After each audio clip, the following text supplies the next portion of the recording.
Tonight on SUTV World News, China starts vaccinating their citizens from the novel coronavirus, and Japan gets a new prime minister. All that right here and more on SUTV.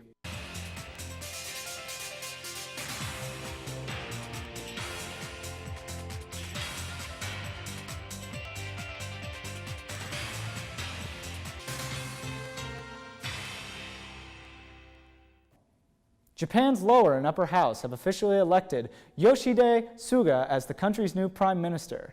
CNN's Will Ripley takes a look at the rise of Shinzo Abe's successor. Japan's new prime minister, Yoshihide Suga, has just hours on the job, but he has years of experience as the former prime minister Shinzo Abe's right-hand man. In his role as chief cabinet secretary for nearly 8 years, which is, by the way, the longest that any Japanese prime minister has served in the post-war era, he was the one who acted as the press secretary and the chief of staff combined. He was helping carve out deals behind the scenes. He was giving briefings to the press. He was the one doing a lot of the nuts and bolts work, while Abe was the one in the spotlight. And that was a natural place for Abe as a third-generation prime minister who grew up in a political dynasty. Suga is the son of a strawberry farmer and a school teacher. He worked at a cardboard factory. He worked at the Tsukiji fish market. He put himself through school and worked his way up through the ranks of Japan's domestic politics. So his background is very different, and that everyman approach could potentially really benefit him. It could help him be more relatable, because Abe, especially lately, has been accused of being a bit out of touch with the lives of everyday Japanese, but also because he doesn't have necessarily the same star power that Abe had.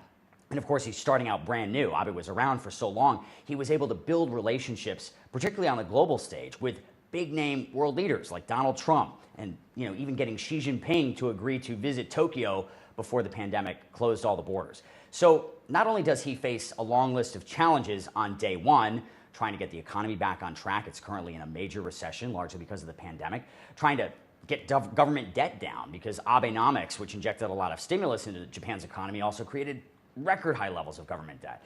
You have the demographic issues, the aging society, and of course, another big problem, Tokyo 2020. Japan spent billions hoping that the games would bring in tourists and bring in revenue, which Japan badly needs, and particularly its hospitality sector. Now all that is up in the air. They don't even know what the Olympics are going to look like. So as Abe fades away and Suga begins his time in the spotlight, he faces a lot of challenges. I'm Will Ripley reporting in Hong Kong.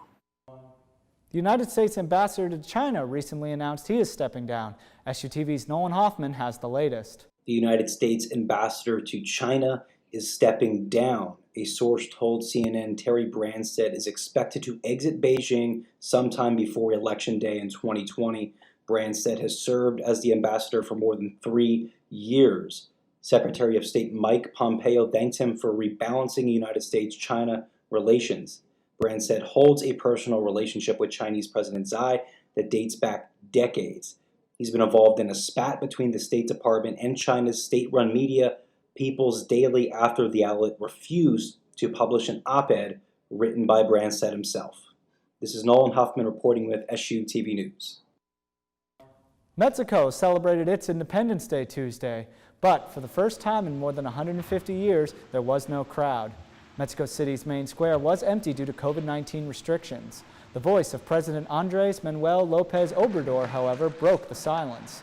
The traditional El Grito ceremony was held at the National Palace, in which the president rings the same bell used to incite the war for independence in 1810. The event, transmitted live, celebrated 210 years of Mexico's freedom. In addition to paying tribute to independence heroes, this year's ceremony honored the more than 71,000 Mexicans who have died since the coronavirus pandemic began.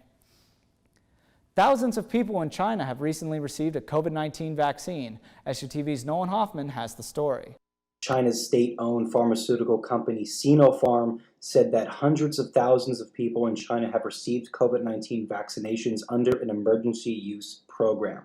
The company said it provided emergency vaccinations to high-risk groups, including medical professionals, diplomats deployed to high-risk areas, and workers for state-owned enterprises who participate in the Belt and Road Initiative.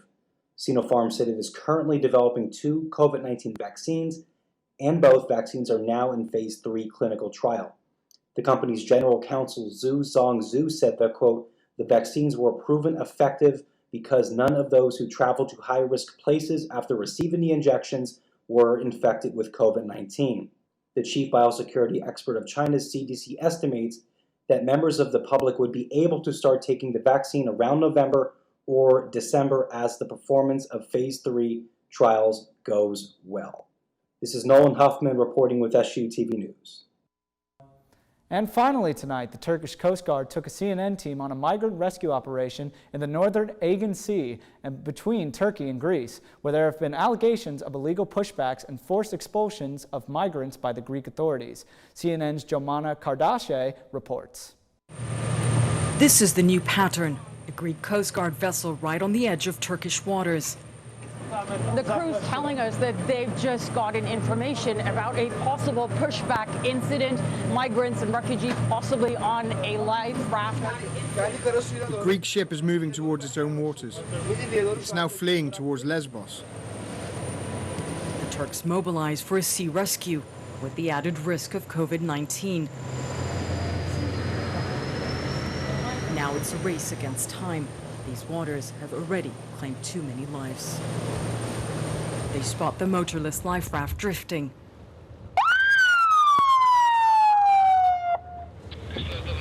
Take the rope! Take the rope! Grab the rope and don't let go. One by one, they emerge. 11 in total, barely able to stand. Cold, wet, and exhausted, they huddle together at the back of the boat. Says you really don't want to know what they have done to us. Still in shock, they recount how they made it to the Greek island of Lesbos 2 days earlier. But they were caught by Greek authorities. They say their belongings and money taken. He grabbed me from my neck and started hitting me. They put a knife to my husband's stomach, and they held a gun to my son's head. They were forced on a boat and abandoned at sea. Fatima says her family fled a hopeless Lebanon. They've tried the sea crossing 5 times in the past 6 months. This was the first time they had reached Greek soil. Human rights advocates and the United Nations Refugee Agency have documented many similar accounts since March. Watchdog groups accusing Greece of violating human rights obligations by expelling asylum seekers, at times leaving them adrift at sea for hours. According to the Turkish Coast Guard, there have been close to 200 pushback incidents in 2020. They say they've rescued nearly 6,500 men, women, and children. Ayak, who's from Somalia, says that they were treated like animals. Everyone we've spoken to here says that they don't want to try this trip again. They don't want to try and go through Greece because of what they went through. They're really shocked that this is how Europe deals with human beings. In response to CNN's reporting, the Greek government denies that they're pushing back migrants and refugees. They say authorities are guarding the borders according to the rules of international law. They accuse Turkey of weaponizing the migrant issue at a time when immigration is at the heart of a political storm in the EU. I hear that Greece is part of the EU. I wanted to get to the EU, to Germany, to educate my children and live there. But if Greece represents the EU, I don't want any of it.